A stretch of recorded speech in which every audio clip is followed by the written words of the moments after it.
Minasyaitonirrajim. Bismillahirrahmanirrahim. Alhamdulillahi rabbil alamin wassalatu wassalamu ala rasulillah wa ba'd. Assalamualaikum warahmatullahi wabarakatuh. Wa qala ta'ala fi kitabihil karim ba'da a'udzu billahi minasyaitonirrajim. La taqtulu anfusakum innallaha kana bikum rahima. Wa qala aidan a'udzu billahi minasyaitonirrajim. Wa la tulqu bi aydikum ila tahluka.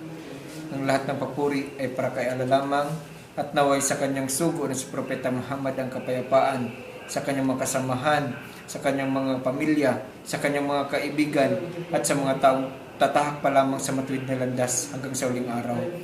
Ang talakayan po natin ay patungkol sa tinatawag na sigarilyo.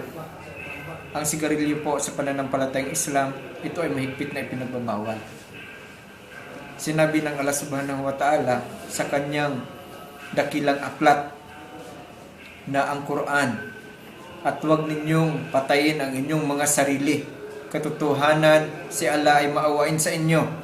At sinabi din niya sa kanyang dakilang Quran, at huwag ninyong ipahamak ang inyong mga sarili. Walahil agdi mga kapatid sa pananampalatayang Islam, kapag kayo ay magpatuloy, manigarilyo, hindi lang cancer ang abutin ninyo, kundi throat cancer at madadamay pa ang mga bata. Kaya itigil na ninyo ang paninigarilyo. Katotohanan, ang paninigarilyo ay gawain ni Shaitan.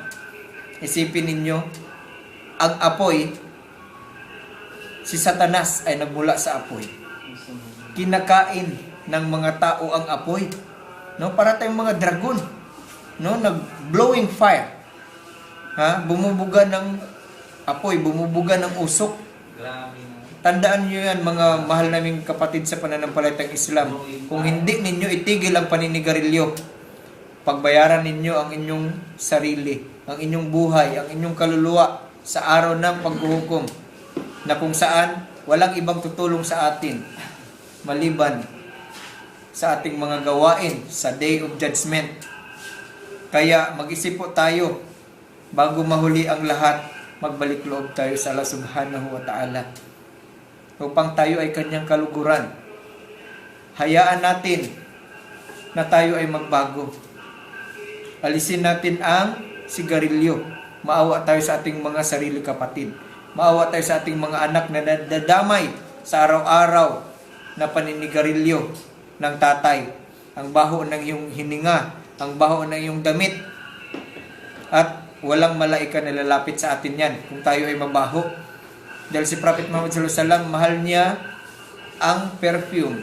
Dapat tayo mag-perfume, magpabango.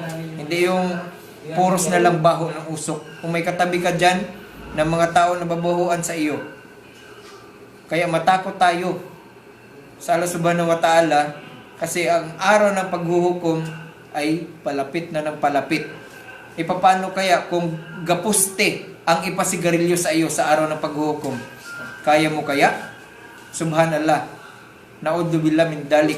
No, naway tayo ay pangalagaan ng Allah Subhanahu wa Ta'ala sa mundong ito at ganoon din sa kabilang buhay. At hanggang dito na lang, naway kayo po ay makakuha ng aral sa pananampalatayang Islam patungkol po sa paninigarilyo. Assalamualaikum warahmatullahi wabarakatuh.